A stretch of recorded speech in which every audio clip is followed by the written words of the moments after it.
تو اس سے پہلے نماز، روزہ، حج، زکوٰۃ کسی چیز میں نہیں تھا. ہم آزمائش کے ساتھ جتنے اللہ کی طرف جاتے ہیں، نعمتوں کے ساتھ اتنے نہیں جاتے. یہ مانی ہوئی بات ہے، ہم سب کا تجربہ ہے. تو اس لیے بہت ضروری ہے کہ ہم کوشش کریں اور اس کے ساتھ ساتھ اللہ سے دعا کرتے رہیں. وَجْعَلْنَا لِلْمُتَّقِينَ إِمَامًا، اللہ ہمیں متقی ساتھی دے، متقی دوست دے، متقی اٹھنے بیٹھنے والے دے. ایسے لوگوں میں اٹھے بیٹھے ملے جلیں اور ان کی رہنمائی کریں کہ جو تقوی والے ہوں، تاکہ ہمارے تقوی میں بھی اضافہ ہوتا چلا جائے.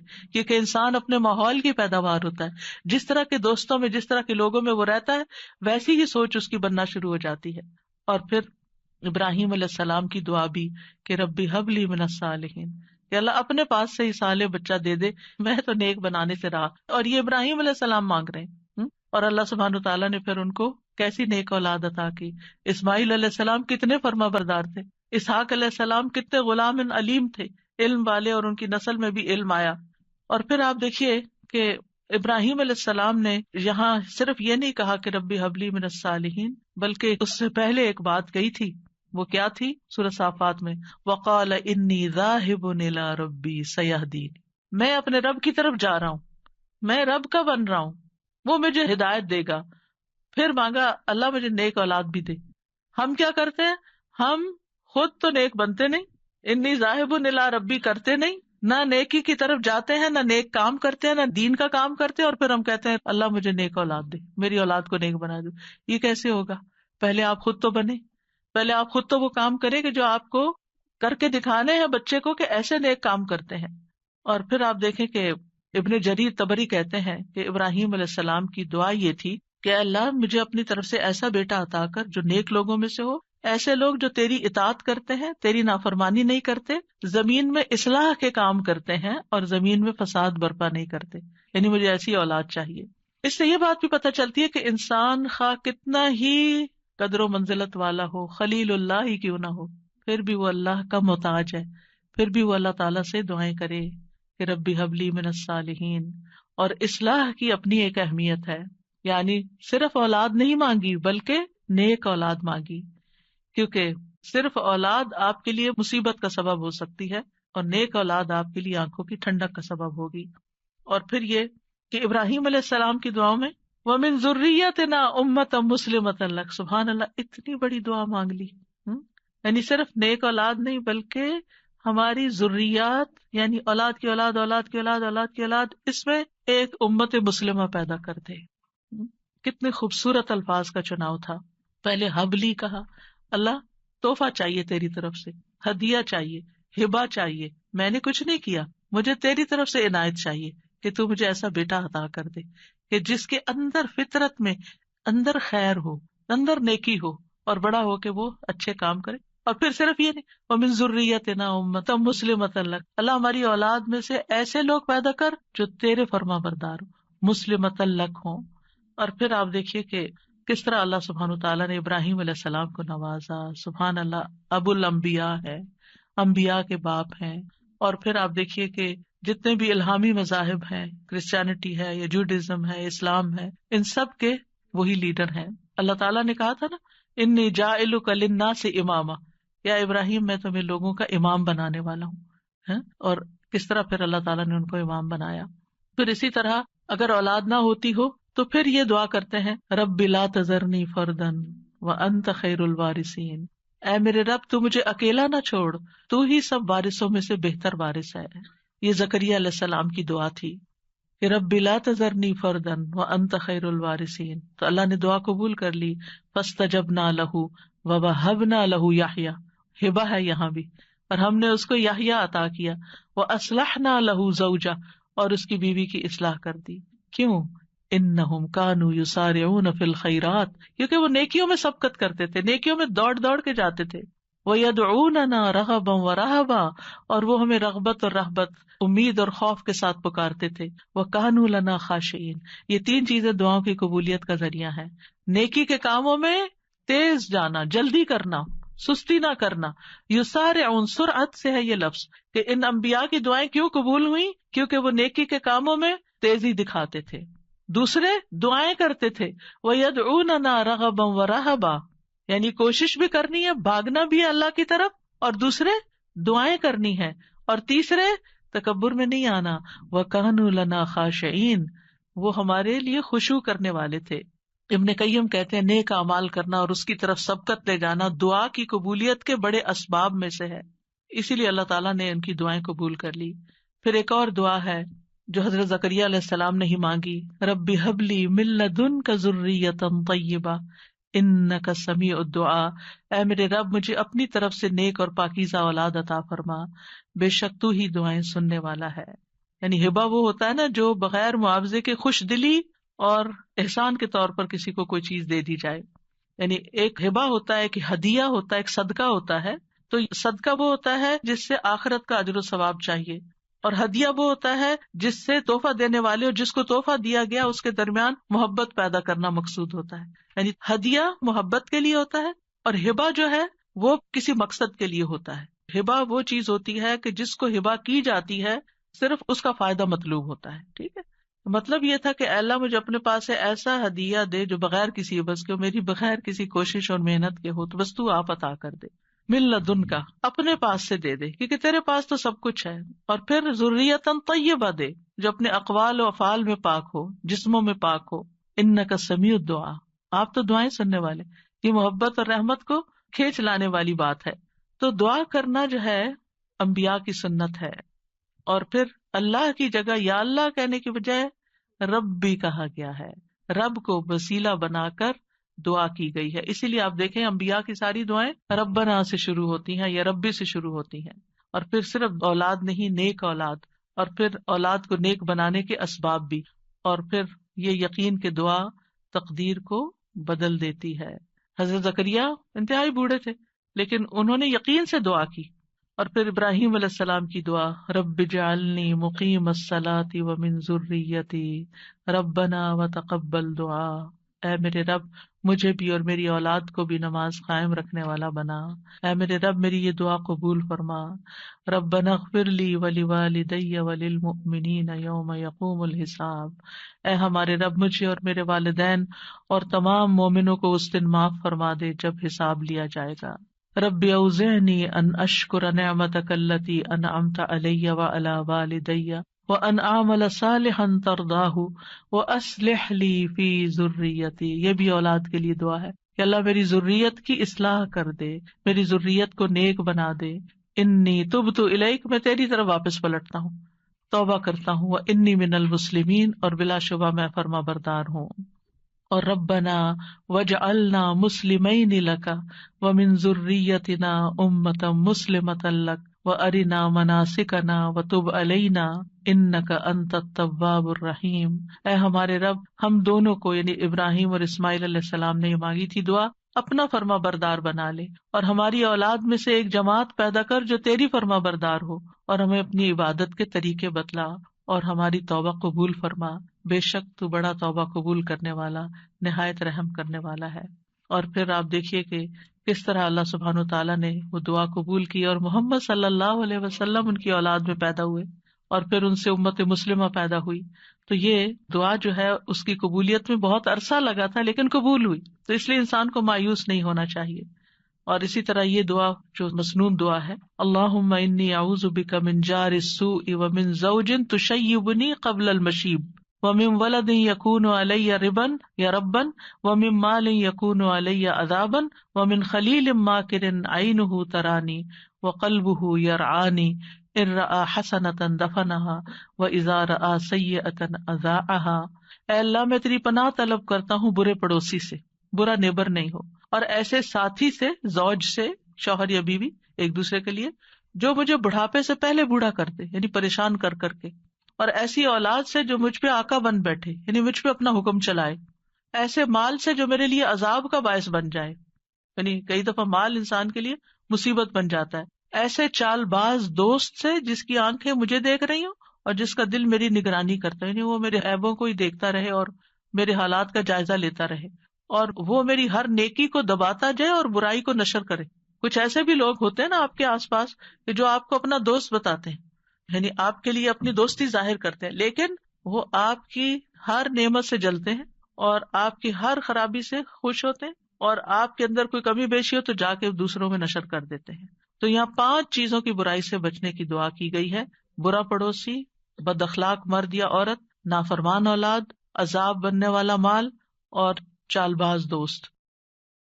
بلکہ وہ اپنے رب کو پکارتا رہتا ہے. اور پھر عام طور پر یہ ہوتا ہے کہ ہم اس دعا کو اپنی دعاؤں کا حصہ نہیں بناتے. ہاں، جب اولاد کی طرف سے کوئی تکلیف پہنچتی ہے، جب وہ ہماری کوئی بات نہیں مانتے یا ہمیں ناراض کرتے ہیں، تو پھر ہمیں خیال آتا ہے کہ ہمیں دعا کرنی چاہیے کہ ان کی اصلاح ہو جائے اور یہ سیدھے ہو جائیں اور ہماری آنکھوں کی ٹھنڈک بن جائے. یاد رکھیے، یہ صرف اولاد کے بگاڑ کے وقت کی دعا نہیں ہے، بلکہ ہمیشہ یہ دعا کرتے رہنا چاہیے. اپنی روزمرہ زندگی کی خاص دعاؤں میں اس دعا کو شامل کر لیں. اپنی نمازوں میں، سجدوں میں، قبولیت کے اوقات میں اپنی اولاد کے لیے دعا کریں، کیونکہ اولاد انسان کی محبوب ترین چیزوں میں سے ہے. جن کو اللہ نے اولاد کی نعمت سے نوازا ہے وہ اچھی طرح سمجھ سکتے ہیں کہ ہماری زندگی میں اولاد کا کیا مقام ہے. یعنی جب تک انسان والدین نہیں بنتا، ماں باپ نہیں بنتا، وہ اس بات کو سمجھ ہی نہیں سکتا کہ اولاد کیا چیز ہوتی ہے. کیونکہ انسان زندگی میں مختلف چیزوں سے محبت کرتا ہے، مختلف چیزوں کے ساتھ انسان کا لگاؤ ہوتا ہے، مختلف کام یا مختلف چیزیں اس کو پسند آتی ہیں. لیکن جب ایک عورت ماں بنتی ہے، ایک مرد جو ہے وہ باپ بنتا ہے، تو اس کے بعد اس کی زندگی میں جو تبدیلی آتی ہے، اس کے بعد اس کی زندگی کے اندر جو خوبصورتی آتی ہے، اس کے بعد اس کی زندگی کا جو محور اور مرکز بن جاتا ہے اور اس کی تمام توجہ کا مرکز جو چیز بن جاتی ہے، اور دن رات کی یہ ڈیوٹی 24/7 کی ہوتی ہے.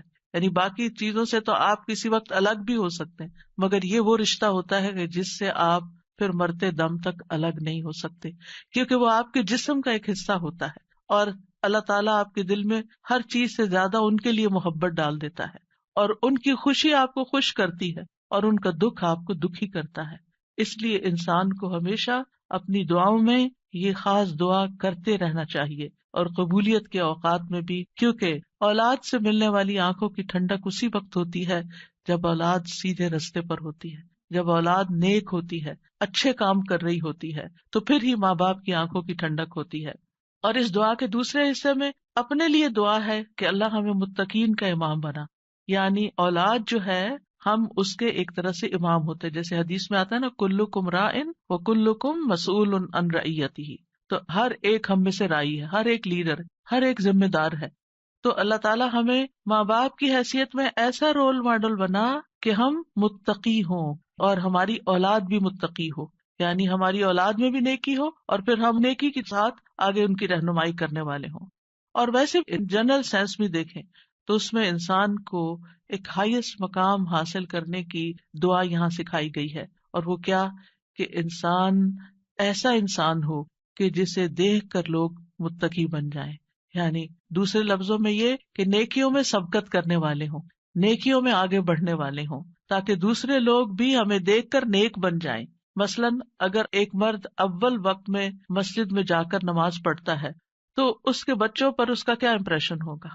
یعنی اگر باپ ذمہ دار ہے تو بچے بھی دیکھ کر کہیں گے کہ ہاں ہمیں بھی یہی کام کرنا ہے، کیونکہ بچے ابتدائی زندگی میں خاص طور پر باپ کو، ماں کو بہت فالو کر رہے ہوتے ہیں.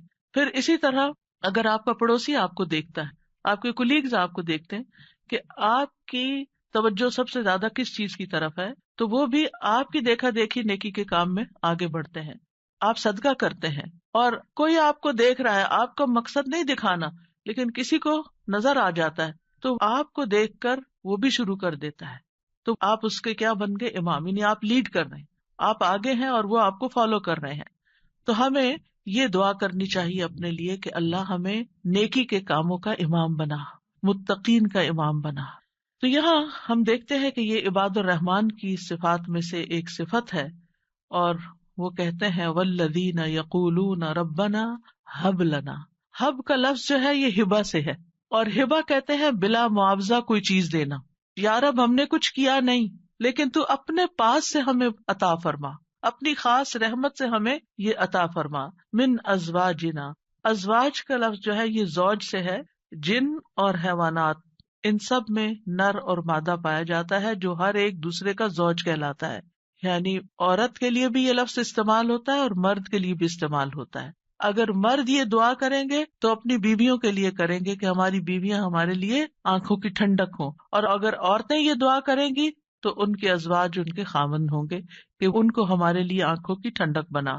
اور ذریات سے مراد، ذریت جو ہے صرف اولاد نہیں ہوتی، اولاد کی اولاد بھی ذریت کہلاتی ہے، کیونکہ آپ نے دیکھا ہوگا کہ جب آپ اپنی اولاد کے لیے دعا کرتے ہیں اور وہ کسی قابل ہوتی، بڑی ہوتی، پھر ان کے بچے پیدا ہوتے ہیں تو بعض اوقات اپنے بچوں سے زیادہ بچوں کے بچے پیارے ہو جاتے ہیں، اور اگر وہ نیک بنتے ہیں تو ہمیں آنکھوں کی ٹھنڈک نصیب ہوتی ہے، اور اگر بچوں کے بچوں میں کوئی بگاڑ آ جائے تو آپ ایکولی دکھ اور تکلیف میں مبتلا ہو جاتے ہیں۔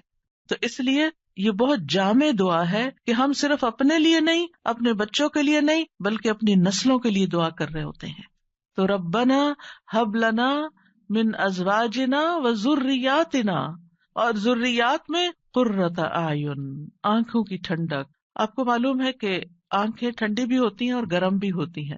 آنکھوں سے جب آنسو بہتے ہیں، خوشی کے آنسو بہیں تو آنکھیں ٹھنڈی ہوتی ہیں، اور اگر غم کے آنسو ہو تو آنکھیں گرم ہو جاتی ہیں۔ تو آنکھوں کی ٹھنڈک کا مطلب ہے خوشی، مسرت، اور پھر یہ کہ آنکھوں کی ٹھنڈک ہو تو انسان پرسکون رہتا ہے، نیند بھی سکون سے آتی ہے۔ کہ بچوں کی طرف سے اگر انسان کو بے فکری ہو کہ وہ اچھے کام کر رہے ہیں، اچھی جگہ پر ہیں، سیف ہینڈز میں ہیں، تو انسان کے بہت سے غم، دکھ، پریشانیاں ختم ہو جاتی ہیں۔ فرشتے اہل ایمان اور ان کی بیویوں اور بچوں کے لیے دعائیں کرتے ہیں۔ کیا کہتے ہیں؟ ربنا وادخلہم جنات عدن التی وعدتہم ومن صلح من آبائہم وازواجہم وذریاتہم انک انت العزیز الحکیم۔ اے ہمارے رب، اور انہیں ہمیشگی کے باغات میں داخل کر جن کا تو نے ان سے وعدہ کیا تھا، اور ان کے آباء و اجداد اور ان کی بیویوں اور ان کی اولادوں میں سے جو نیک ہوئے ان کو بھی جنت میں داخل کر۔ یعنی یہ فرشتے اہل ایمان کے لیے دعا کرتے ہیں، اور جنت میں کوئی بھی کمارا نہیں ہوگا، یعنی جن لوگوں کی دنیا میں شادی نہیں ہوئی ان کو بھی اللہ تعالیٰ جوڑے عطا کرے گا، اور جن کے شوہر پہلے فوت ہو گئے یا بیوی فوت ہو گئی، یا ایک نیک تھا اور ایک جنت میں نہیں گیا دوسرا جہنم میں چلا گیا، تو ان کو بھی اللہ تعالیٰ وہاں جوڑے عطا کرے گا۔ اور کوئی بھی ایسا نہیں ہوگا کہ جو تنہائی کا شکار ہو، آئسولیشن کا شکار ہو، کیونکہ انسان کی زندگی میں اگر کمپینین ہوتا ہے تو انسان کے لیے سکون کا باعث ہوتا ہے، اور خاص طور پر اگر نیک بیوی ہو۔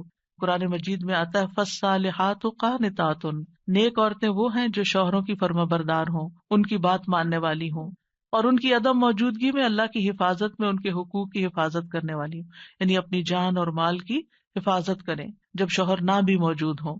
پھر ہمیں یہ کہا گیا کہ پاک دامن عورت سے شادی کی جائے، اور عورت سے شادی کا معیار کیا رکھا گیا؟ نبی صلی اللہ علیہ وسلم نے فرمایا عورت سے 4 چیزوں کی وجہ سے نکاح کیا جاتا ہے، اس کے مال و دولت کی وجہ سے، یا اس کے حسب نسب کی وجہ سے، یا اس کی خوبصورتی کی وجہ سے، یا اس کی دینداری کی وجہ سے۔ تیرے ہاتھ خاک آلود ہوں، دیندار عورت سے شادی کر کے کامیابی حاصل کرو، کیونکہ اگر دین والی تمہارے گھر میں آئے گی تو وہ اللہ سے ڈرنے والی ہوگی، اس کا اخلاق اچھا ہوگا، اس کے اندر بگاڑ نہیں ہوگا، تمہیں اس کو بار بار نماز کی پابندی کے لیے نہیں کہنا پڑے گا، اس کو نیکی کی طرف لانے کے لیے بہت ایفرٹ نہیں کرنی پڑے گی۔ اور پھر آپ دیکھیں کہ ایک ماں کے اوپر انحصار ہوتا ہے کہ بچوں کی کیا تربیت کرتی ہے، کیونکہ تربیت اولاد باپ کا حصہ کم ہوتا ہے، ماں کا حصہ زیادہ ہوتا ہے۔ اگر ایک بچہ اپنی ماں کو نیک دیکھتا ہے تو اس کے اندر ایک نیکی کی محبت پیدا ہوتی ہے۔ تو بہرحال یہ رشتے جو ہیں ان کے لیے دعا بھی ہے، اور اس کے ساتھ ساتھ انتخاب بھی اچھا ہو، اور پھر ان کو بنانے کے لیے کوشش بھی رہے۔ اللہ تعالیٰ مردوں کو حکم دیتے ہیں وَعَاشِرُوهُنَّ بِالْمَعْرُوفِ، عورتوں کے ساتھ بھلے طریقے سے زندگی بسر کرو، یعنی ان کے حقوق ادا کرو، اور ایک دوسرے سے محبت کرنا جو ہے یہ بھی دین کا حصہ ہے۔ عقبہ بن عامر کہتے ہیں میں نے رسول اللہ صلی اللہ علیہ وسلم کو یہ فرماتے ہوئے سنا کہ اسلام میں جائز لہو میں 3 چیزیں آتی ہیں: انسان کا اپنی بیوی میں مصروف ہونا، ہنسی مذاق کرنا، اپنے گھوڑے کی دیکھ بھال کرنا یعنی اس کے ساتھ ٹائم سپینڈ کرنا، اور تیر اندازی کرنا۔ بظاہر دیکھا جائے تو یہ ٹائم ویسٹر بھی ہو سکتے ہیں، لیکن یہ ہمارے دین میں ایک نیکی تصور کیے جاتے ہیں۔ یہ شغل جو ہے یا یہ ہابیز جو ہیں یہ پسندیدہ ہے۔ پھر یہ ہے کہ شوہر اور بیوی کو ایک دوسرے کا حق ادا کرنا ہے، کیونکہ یہ حقوق اللہ نے ایک دوسرے کے ذمے رکھے ہیں، اور اللہ تعالیٰ قیامت کے دن پوچھے گا۔ بعض اوقات ایک بیوی یہ کہتی ہے کہ میں شوہر کا حق نہیں دیتی کیونکہ وہ بھی میری فلاں بات نہیں مانتا، یا شوہر یہ کہتا ہے میں بیوی کا حق نہیں دیتا کیونکہ میری وہ فلاں بات نہیں مانتی۔ نہیں، جب تک آپ اس رشتے میں ہیں دونوں کو ایک دوسرے کا حق دیتے رہنا چاہیے. اور کیوں دینا چاہیے؟ کہ اللہ کا حکم ہے. اس لیے نہیں کہ شوہر خوش ہوگا یا بیوی خوش ہوگی، اس لیے کہ میرے رب کا حکم ہے، اس لیے مجھے یہ کام کرنا ہے. اور جب آپ رب کو راضی کرتے ہیں تو رب بندوں کو بھی آپ سے راضی کر دیتا ہے. پھر اسی طرح یہ ہے کہ ایک دوسرے سے اچھے اخلاق کے ساتھ پیش آنا. نبی صلی اللہ علیہ وسلم نے فرمایا ایمان کے لحاظ سے کامل مومن وہ ہے جو اخلاق میں سب سے اچھا ہے، اور تم میں سے بہتر شخص وہ ہے جو اپنے گھر والوں کے لیے اچھا ہے. اور ایک روایت میں بیویوں کے لیے اچھا ہے. اس میں آپ دیکھیے کہ لوگ گھر سے باہر تو ہر ایک سے بڑا اچھا اخلاق رکھتے ہیں، لیکن گھر میں منہ بنا کے رکھتے ہیں، تو یہ اچھے اخلاق کی علامت نہیں. اللہ تعالیٰ نے جو کرائیٹیریا دیا ہے وہ کیا ہے کہ سب سے اچھا وہ ہے جس کا گھر میں اخلاق اچھا ہے. پھر اسی طرح یہ ہے کہ بد زبانی نہیں کرنی چاہیے. پھر بیوی کے ذمہ ہے کہ شوہر کی بات ماننے کے علاوہ شوہر کے مال اور اولاد کی حفاظت کرنے والی ہو، ان کو ضائع نہ کرے، صابر و شاکر ہو. شوہر کی ذمہ داری کیا ہے کہ گھر والوں پر خوشی سے خرچ کرے. اور نبی صلی اللہ علیہ وسلم نے فرمایا جو شخص اپنے اوپر خرچ کرتا ہے تاکہ وہ اس کے ذریعے لوگوں سے مانگنے سے بچے، وہ اس کے لیے صدقہ ہے. یعنی آپ اپنی پرسنل نیڈز کے لیے اسپینڈ کرتے ہیں، یہ بھی صدقہ ہے. جو شخص اپنی بیوی اور بچوں اور اپنے گھر والوں پہ خرچ کرتا ہے وہ بھی صدقہ شمار ہو جاتا ہے. یعنی شوہر کے نامہ اعمال میں وہ نیکی لکھی جاتی ہے کہ یہ اپنی بیوی پر بچوں پر خرچ کرنے والا ہے. پھر اسی طرح اچھے گزران کا اصول کیا ہے کہ ایک دوسرے کی اچھی عادتوں پر نظر رکھی جائے اور بری عادتوں کو اگنور کیا جائے. اگر ہم نے یہ ایکویشن بدلی کہ بری عادتوں کو ہر وقت ہائی لائٹ کیا، تم یہ نہیں کرتی، تم یہ نہیں کرتے، تم یہ نہیں کرتی، تم یہ نہیں کرتے، تو پھر زندگی جہنم بن سکتی ہے. کیونکہ ہر وقت اگر انسان اسی میں کڑتا رہے کہ اس شخص میں کیا خرابی ہے، کیا نہیں ہے، کیا کون سی برائی ہے، کون سی غلط عادت ہے، اور اسی پر لڑائی جھگڑا کرتا رہے، تو زندگی میں انجوائمنٹ نہیں رہتی. بلکہ اس کے برعکس نبی صلی اللہ علیہ وسلم نے یہ فرمایا کوئی مومن شخص کسی مومن عورت سے بغض نہ رکھے، یعنی بیوی سے نفرت نہیں کرنی چاہیے. اگر عورت کی ایک عادت ناپسند ہوگی تو کوئی دوسری عادت پسند ہوگی. تو کیا مطلب ہے کہ ناپسند بات کو چھوڑو، جو پسندیدہ ہے اس پر نظر رکھو. پھر جو ہماری دعاؤں میں رونا ہوتا ہے، اور پھر جو ہماری دعاؤں میں اخلاص ہوتا ہے، اور پھر جو ہماری دعاؤں میں اصرار ہوتا ہے اور تکرار ہوتا ہے اور ہمارا تڑپنا ہوتا ہے، وہ اس سے پہلے نماز، روزہ، حج، زکوٰۃ کسی چیز میں نہیں تھا. ہم آزمائش کے ساتھ جتنے اللہ کی طرف جاتے ہیں نعمتوں کے ساتھ اتنے نہیں جاتے. یہ مانی ہوئی بات ہے، ہم سب کا تجربہ ہے. تو اس لیے بہت ضروری ہے کہ ہم کوشش کریں اور اس کے ساتھ ساتھ اللہ سے دعا کرتے رہیں وَجْعَلْنَا لِلْمُتَّقِينَ إِمَامًا. اللہ ہمیں متقی ساتھی دے، متقی دوست دے، متقی اٹھنے بیٹھنے والے دے. ایسے لوگوں میں اٹھے بیٹھے ملے جلیں اور ان کی رہنمائی کریں کہ جو تقوی والے ہوں، تاکہ ہمارے تقوی میں بھی اضافہ ہوتا چلا جائے. کیونکہ انسان اپنے ماحول کی پیداوار ہوتا ہے. جس طرح کے دوستوں میں، جس طرح کے لوگوں میں وہ رہتا ہے، ویسی ہی سوچ اس کی بننا شروع ہو جاتی ہے. اور پھر ابراہیم علیہ السلام کی دعا بھی کہ ربی حب لی من الصالحین، کہ اللہ اپنے پاس سے ہی صالح بچہ دے دے، میں تو نیک بنانے سے رہا. اور یہ ابراہیم علیہ السلام مانگ رہے ہیں، اور اللہ سبحانہ وتعالیٰ نے پھر ان کو کیسی نیک اولاد عطا کی. اسماعیل علیہ السلام کتنے فرما بردار تھے، اسحاق علیہ السلام کتنے غلام علیم تھے، علم والے، اور ان کی نسل میں بھی علم آیا. اور پھر آپ دیکھیے کہ ابراہیم علیہ السلام نے یہاں صرف یہ نہیں کہا کہ ربی حبلی من الصالحین، بلکہ اس سے پہلے ایک بات کہی تھی. وہ کیا تھی؟ سورہ صافات میں وقال انی ذاہب الی ربی سیہدین، میں اپنے رب کی طرف جا رہا ہوں، میں رب کا بن رہا ہوں، وہ مجھے ہدایت دے گا. پھر مانگا اللہ مجھے نیک اولاد بھی دے. ہم کیا کرتے ہیں؟ ہم خود تو نیک بنتے نہیں، انی ذاہب الی ربی کرتے نہیں، نہ نیکی کی طرف جاتے ہیں، نہ نیک کام کرتے ہیں، نہ دین کا کام کرتے ہیں، اور پھر ہم کہتے ہیں اللہ مجھے نیک اولاد دے، میری اولاد کو نیک بنا دو. یہ کیسے ہوگا؟ پہلے آپ خود تو بنے، پہلے آپ خود تو وہ کام کریں کہ جو آپ کو کر کے دکھانے ہیں بچے کو کہ ایسے نیک کام کرتے ہیں. اور پھر آپ دیکھیں کہ ابن جریر طبری کہتے ہیں کہ ابراہیم علیہ السلام کی دعا یہ تھی کہ اللہ مجھے اپنی طرف سے ایسا بیٹا عطا کر جو نیک لوگوں میں سے ہو، ایسے لوگ جو تیری اطاعت کرتے ہیں، تیری نافرمانی نہیں کرتے، زمین میں اصلاح کے کام کرتے ہیں اور زمین میں فساد برپا نہیں کرتے. یعنی مجھے ایسی اولاد چاہیے. اس سے یہ بات بھی پتہ چلتی ہے کہ انسان خواہ کتنا ہی قدر و منزلت والا ہو، خلیل اللہ ہی کیوں نہ ہو، پھر بھی وہ اللہ کا محتاج ہے. پھر بھی وہ اللہ تعالیٰ سے دعائیں کرے کہ ربی حبلی من الصالحین. اور اصلاح کی اپنی ایک اہمیت ہے، یعنی صرف اولاد نہیں مانگی بلکہ نیک اولاد مانگی، کیونکہ صرف اولاد آپ کے لیے مصیبت کا سبب ہو سکتی ہے اور نیک اولاد آپ کے لیے آنکھوں کی ٹھنڈک کا سبب ہوگی. اور پھر یہ کہ ابراہیم علیہ السلام کی دعاؤں میں وَمِن ذُرِّيَّتِنَا أُمَّةً مُسْلِمَةً لَكَ، سبحان اللہ، اتنی بڑی دعا مانگ لی. یعنی صرف نیک اولاد نہیں بلکہ ہماری ذریات، یعنی اولاد کی اولاد، اولاد کی اولاد، اولاد کی اولاد، اس میں ایک امت مسلمہ پیدا کر دے. کتنے خوبصورت الفاظ کا چناؤ تھا. پہلے حبلی کہا، اللہ تحفہ چاہیے تیری طرف سے، ہدیہ چاہیے، ہبہ چاہیے، میں نے کچھ نہیں کیا، مجھے تیری طرف سے عنایت چاہیے کہ تو مجھے ایسا بیٹا عطا کر دے کہ جس کے اندر فطرت میں اندر خیر ہو، اندر نیکی ہو، اور بڑا ہو کے وہ اچھے کام کرے. اور پھر صرف یہ نہیں، وَمِن ذُرِّيَّتِنَا أُمَّةً مُسْلِمَةً لَكَ، اللہ ہماری اولاد میں سے ایسے لوگ پیدا کر جو تیرے فرما بردار ہو، مُسْلِمَةً لَكَ ہوں. اور پھر آپ دیکھیے کہ کس طرح اللہ سبحانہ وتعالیٰ نے ابراہیم علیہ السلام کو نوازا. سبحان اللہ، ابو الانبیاء ہے، انبیاء کے باپ ہیں.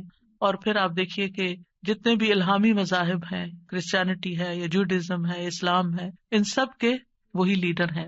اللہ تعالیٰ نے کہا تھا نا، انی جاعلک للناس اماما، یا ابراہیم میں تمہیں لوگوں کا امام بنانے والا ہوں. اور کس طرح پھر اللہ تعالیٰ نے ان کو امام بنایا.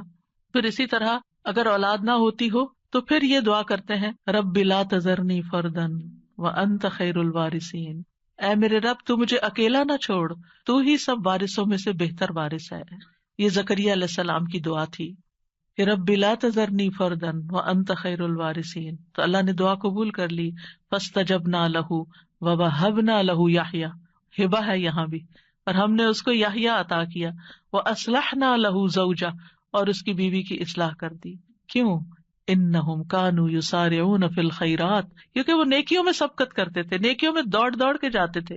وَيَدْعُونَنَا رَغَبًا وَرَهَبًا، اور وہ ہمیں رغبت اور رہبت، امید اور خوف کے ساتھ پکارتے تھے. وَكَانُوا لَنَا خَاشِعِينَ، یہ تین چیزیں دعاؤں کی قبولیت کا ذریعہ ہیں. نیکی کے کاموں میں تیز جانا، جلدی کرنا، سستی نہ کرنا. یسارعون، سرعت سے ہے یہ لفظ، کہ ان انبیاء کی دعائیں کیوں قبول ہوئی؟ کیونکہ وہ نیکی کے کاموں میں تیزی دکھاتے تھے. دوسرے دعائیں کرتے تھے، وَيَدْعُونَنَا رَغَبًا وَرَهَبًا، یعنی کوشش بھی کرنی ہے، بھاگنا بھی ہے اللہ کی طرف، اور دوسرے دعائیں کرنی ہے، اور تیسرے تکبر میں نہیں آنا. وَكَانُوا لَنَا خَاشِعِينَ، وہ ہمارے لیے خشوع کرنے والے تھے. ابن قیم کہتے ہیں نیک اعمال کرنا اور اس کی طرف سبقت لے جانا دعا کی قبولیت کے بڑے اسباب میں سے ہے. اسی لیے اللہ تعالیٰ نے ان کی دعائیں قبول کر لی. پھر ایک اور دعا ہے جو حضرت زکریا علیہ السلام نے ہی مانگی، رب ہب لی من لدنک ذریۃ طیبہ انک سمیع الدعاء، اے میرے رب مجھے اپنی طرف سے نیک اور پاکیزہ اولاد عطا فرما، بے شک تو ہی دعائیں سننے والا ہے. یعنی ہبہ وہ ہوتا ہے نا جو بغیر معاوضے کے خوش دلی اور احسان کے طور پر کسی کو کوئی چیز دے دی جائے. یعنی ایک ہبہ ہوتا ہے، کہ ہدیہ ہوتا ہے، ایک صدقہ ہوتا ہے. تو صدقہ وہ ہوتا ہے جس سے آخرت کا اجر و ثواب چاہیے، اور ہدیہ وہ ہوتا ہے جس سے تحفہ دینے والے اور جس کو تحفہ دیا گیا اس کے درمیان محبت پیدا کرنا مقصود ہوتا ہے. یعنی ہدیہ محبت کے لیے ہوتا ہے، اور ہبہ جو ہے وہ کسی مقصد کے لیے ہوتا ہے. ہبہ وہ چیز ہوتی ہے کہ جس کو ہبہ کی جاتی ہے صرف اس کا فائدہ مطلوب ہوتا ہے. ٹھیک ہے، مطلب یہ تھا کہ اللہ مجھے اپنے پاس سے ایسا ہدیہ دے جو بغیر کسی بس کے، میری بغیر کسی کوشش اور محنت کے ہو، تو بس تو آپ عطا کر دے. من لدن کا، اپنے پاس سے دے دے، کیونکہ تیرے پاس تو سب کچھ ہے. اور پھر ذریۃ طیبہ دے، جو اپنے اقوال و افعال میں پاک ہو، جسموں میں پاک ہو. انک سمیع الدعاء، آپ تو دعائیں سننے والے. یہ محبت اور رحمت کو کھینچ لانے والی بات ہے. تو دعا کرنا جو ہے انبیاء کی سنت ہے. اور پھر اللہ کی جگہ یا اللہ کہنے کی بجائے رب بھی کہا گیا ہے، رب کو وسیلہ بنا کر دعا کی گئی ہے. اسی لیے آپ دیکھیں انبیاء کی ساری دعائیں ربنا سے شروع ہوتی ہیں یا ربی سے شروع ہوتی ہیں. اور پھر صرف اولاد نہیں، نیک اولاد، اور پھر اولاد کو نیک بنانے کے اسباب بھی. اور پھر یہ یقین کہ دعا تقدیر کو بدل دیتی ہے. حضرت زکریا انتہائی بوڑھے تھے لیکن انہوں نے یقین سے دعا کی. اور پھر ابراہیم علیہ السلام کی دعا، رب اجعلنی مقیم الصلاۃ ومن ذریتی ربنا وتقبل دعا، اے میرے رب مجھے بھی اور میری اولاد کو بھی نماز قائم رکھنے والا بنا. اے میرے رب میری یہ دعا قبول فرما. ربنا اغفر لی ولوالدی وللمؤمنین یوم یقوم الحساب، اے ہمارے رب مجھے اور میرے والدین اور تمام مومنوں کو اس دن معاف فرما دے جب حساب لیا جائے گا. رب اوزعنی ان اشکر نعمتک التی انعمت علی وعلی والدی وَأَنْ أَعْمَلَ صَالِحًا تَرْضَاهُ وَأَصْلِحْ لِي فِي ذُرِّيَّتِي. یہ بھی اولاد کے لیے دعا ہے کہ اللہ میری ذریت کی اصلاح کر دے، میری ذریت کو نیک بنا دے. انی تبت الیک، میں تیری طرف واپس پلٹتا ہوں، توبہ کرتا ہوں. وانی من المسلمین، اور بلا شبہ میں فرما بردار ہوں. اور ربنا وجعلنا مسلمین لک ومن ذریتنا امۃ مسلمۃ لک وارنا مناسکنا وتب علینا انک انت التواب الرحیم. اے ہمارے رب، ہم دونوں کو یعنی ابراہیم اور اسماعیل علیہ السلام نے یہ مانگی تھی دعا، اپنا فرما بردار بنا لے، اور ہماری اولاد میں سے ایک جماعت پیدا کر جو تیری فرما بردار ہو، اور ہمیں اپنی عبادت کے طریقے بتلا اور ہماری توبہ قبول فرما. بے شک تو بڑا توبہ قبول کرنے والا، نہایت رحم کرنے والا ہے. اور پھر آپ دیکھیے کہ کس طرح اللہ سبحانہ تعالیٰ نے وہ دعا قبول کی، اور محمد صلی اللہ علیہ وسلم ان کی اولاد میں پیدا ہوئے، اور پھر ان سے امت مسلمہ پیدا ہوئی. تو یہ دعا جو ہے اس کی قبولیت میں بہت عرصہ لگا تھا، لیکن قبول ہوئی. تو اس لیے انسان کو مایوس نہیں ہونا چاہیے. اور اسی طرح یہ دعا جو مسنون دعا ہے، اللہم انی اعوذ بک من جار السوء ومن زوج تشیبنی قبل المشیب ومن ولد یکون علی ربا یا ربا ومن مال یکون علی عذابا ومن خلیل ماکر عینہ ترانی وقلبہ یرعانی ان رأى حسنة دفنها واذا رأى سیئة اذاعها.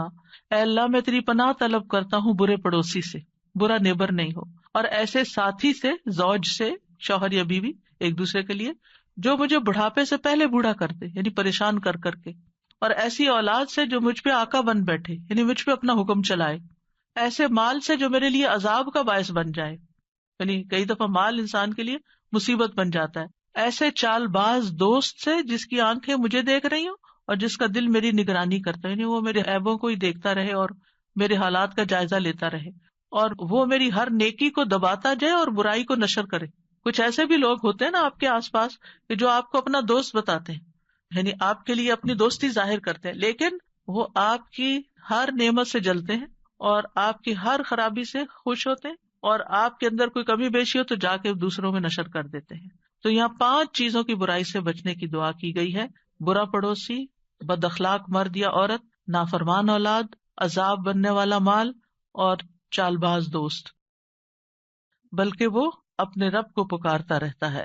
اور پھر عام طور پر یہ ہوتا ہے کہ ہم اس دعا کو اپنی دعاؤں کا حصہ نہیں بناتے. ہاں، جب اولاد کی طرف سے کوئی تکلیف پہنچتی ہے، جب وہ ہماری کوئی بات نہیں مانتے یا ہمیں ناراض کرتے ہیں، تو پھر ہمیں خیال آتا ہے کہ ہمیں دعا کرنی چاہیے کہ ان کی اصلاح ہو جائے اور یہ سیدھے ہو جائیں اور ہماری آنکھوں کی ٹھنڈک بن جائے. یاد رکھیے، یہ صرف اولاد کے بگاڑ کے وقت کی دعا نہیں ہے، بلکہ ہمیشہ یہ دعا کرتے رہنا چاہیے. اپنی روز مرہ زندگی کی خاص دعاؤں میں اس دعا کو شامل کر لیں. اپنی نمازوں میں، سجدوں میں، قبولیت کے اوقات میں اپنی اولاد کے لیے دعا کریں، کیونکہ اولاد انسان کی محبوب ترین چیزوں میں سے ہے. جن کو اللہ نے اولاد کی نعمت سے نوازا ہے وہ اچھی طرح سمجھ سکتے ہیں کہ ہماری زندگی میں اولاد کا کیا مقام ہے. یعنی جب تک انسان والدین نہیں بنتا، ماں باپ نہیں بنتا، وہ اس بات کو سمجھ ہی نہیں سکتا کہ اولاد کیا چیز ہوتی ہے. کیونکہ انسان زندگی میں مختلف چیزوں سے محبت کرتا ہے، مختلف چیزوں کے ساتھ انسان کا لگاؤ ہوتا ہے، مختلف کام یا مختلف چیزیں اس کو پسند آتی ہیں. لیکن جب ایک عورت ماں بنتی ہے، ایک مرد جو ہے وہ باپ بنتا ہے، تو اس کے بعد اس کی زندگی میں جو تبدیلی آتی ہے، اس کے بعد اس کی زندگی کے اندر جو خوبصورتی آتی ہے، اس کے بعد اس کی زندگی کا جو محور اور مرکز بن جاتا ہے، اور اس کی تمام توجہ کا مرکز جو چیز بن جاتی ہے، اور دن رات کی یہ ڈیوٹی 24/7 کی ہوتی ہے. یعنی باقی چیزوں سے تو آپ کسی وقت الگ بھی ہو سکتے ہیں، مگر یہ وہ رشتہ ہوتا ہے کہ جس سے آپ پھر مرتے دم تک الگ نہیں ہو سکتے، کیونکہ وہ آپ کے جسم کا ایک حصہ ہوتا ہے. اور اللہ تعالیٰ آپ کے دل میں ہر چیز سے زیادہ ان کے لیے محبت ڈال دیتا ہے، اور ان کی خوشی آپ کو خوش کرتی ہے اور ان کا دکھ آپ کو دکھی کرتا ہے. اس لیے انسان کو ہمیشہ اپنی دعاؤں میں یہ خاص دعا کرتے رہنا چاہیے، اور قبولیت کے اوقات میں بھی، کیونکہ اولاد سے ملنے والی آنکھوں کی ٹھنڈک اسی وقت ہوتی ہے جب اولاد سیدھے رستے پر ہوتی ہے، جب اولاد نیک ہوتی ہے، اچھے کام کر رہی ہوتی ہے، تو پھر ہی ماں باپ کی آنکھوں کی ٹھنڈک ہوتی ہے. اور اس دعا کے دوسرے حصے میں اپنے لیے دعا ہے کہ اللہ ہمیں متقین کا امام بنا. یعنی اولاد جو ہے ہم اس کے ایک طرح سے امام ہوتے. جیسے حدیث میں آتا ہے نا، کلکم راعٍ وکلکم مسئول عن رعیتہ، تو ہر ایک ہم میں سے رائی ہے، ہر ایک لیڈر، ہر ایک ذمہ دار ہے. تو اللہ تعالیٰ ہمیں ماں باپ کی حیثیت میں ایسا رول ماڈل بنا کہ ہم متقی ہوں اور ہماری اولاد بھی متقی ہو، یعنی ہماری اولاد میں بھی نیکی ہو اور پھر ہم نیکی کے ساتھ آگے ان کی رہنمائی کرنے والے ہوں.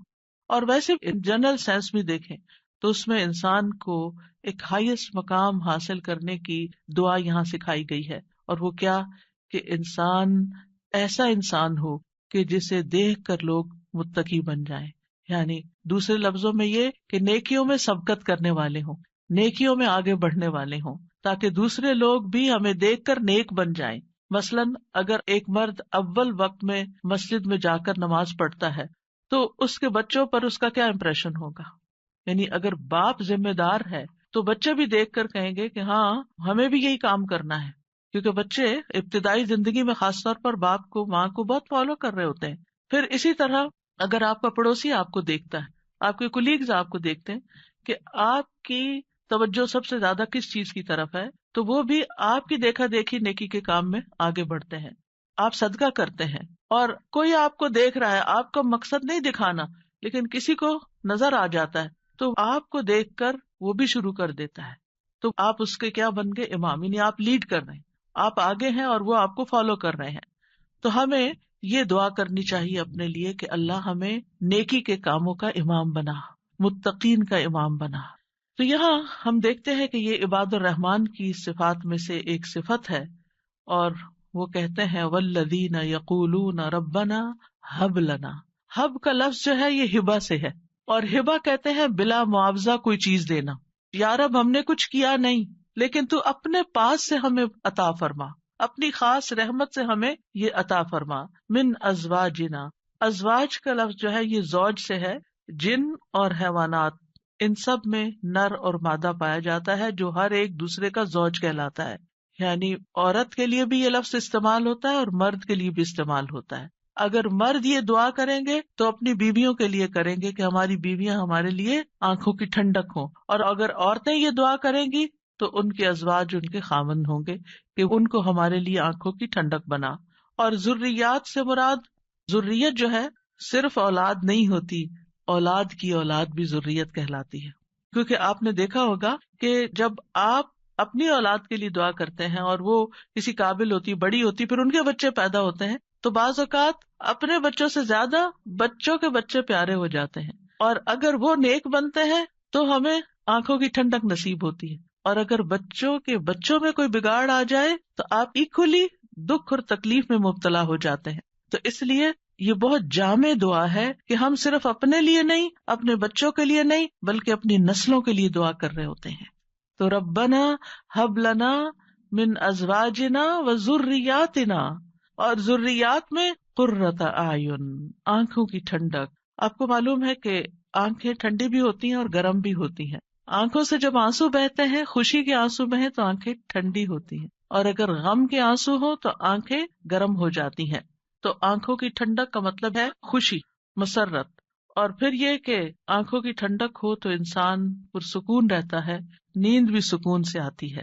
کہ بچوں کی طرف سے اگر انسان کو بے فکری ہو کہ وہ اچھے کام کر رہے ہیں، اچھی جگہ پر ہیں، سیف ہینڈز میں ہیں، تو انسان کے بہت سے غم، دکھ، پریشانیاں ختم ہو جاتی ہیں. فرشتے اہل ایمان اور ان کی بیویوں اور بچوں کے لیے دعائیں کرتے ہیں. کیا کہتے ہیں؟ ربنا وادخلہم جنات عدن التی وعدتہم ومن صلح من آبائہم وازواجہم وذریاتہم انک انت العزیز الحکیم. اے ہمارے رب، اور انہیں ہمیشگی کے باغات میں داخل کر جن کا تو نے ان سے وعدہ کیا تھا، اور ان کے آباء و اجداد اور ان کی بیویوں اور ان کی اولادوں میں سے جو نیک ہوئے ان کو بھی جنت میں داخل کر. یعنی یہ فرشتے اہل ایمان کے لیے دعا کرتے ہیں. اور جنت میں کوئی بھی کمارا نہیں ہوگا، یعنی جن لوگوں کی دنیا میں شادی نہیں ہوئی ان کو بھی اللہ تعالیٰ جوڑے عطا کرے گا، اور جن کے شوہر پہلے فوت ہو گئے یا بیوی فوت ہو گئی، یا ایک نیک تھا اور ایک جنت میں نہیں گیا دوسرا جہنم میں چلا گیا، تو ان کو بھی اللہ تعالیٰ وہاں جوڑے عطا کرے گا. اور کوئی بھی ایسا نہیں ہوگا کہ جو تنہائی کا شکار ہو، آئسولیشن کا شکار ہو، کیونکہ انسان کی زندگی میں اگر کمپینین ہوتا ہے تو انسان کے لیے سکون کا باعث ہوتا ہے. اور خاص طور پر اگر نیک بیوی ہو، قرآن مجید میں آتا ہے فالصالحات قانتات، نیک عورتیں وہ ہیں جو شوہروں کی فرما بردار ہوں، ان کی بات ماننے والی ہوں، اور ان کی عدم موجودگی میں اللہ کی حفاظت میں ان کے حقوق کی حفاظت کرنے والی ہوں، یعنی اپنی جان اور مال کی حفاظت کریں جب شوہر نہ بھی موجود ہوں۔ پھر ہمیں یہ کہا گیا کہ پاک دامن عورت سے شادی کی جائے، اور عورت سے شادی کا معیار کیا رکھا گیا؟ نبی صلی اللہ علیہ وسلم نے فرمایا عورت سے 4 چیزوں کی وجہ سے نکاح کیا جاتا ہے، اس کے مال و دولت کی وجہ سے، یا اس کے حسب نسب کی وجہ سے، یا اس کی خوبصورتی کی وجہ سے، یا اس کی دینداری کی وجہ سے۔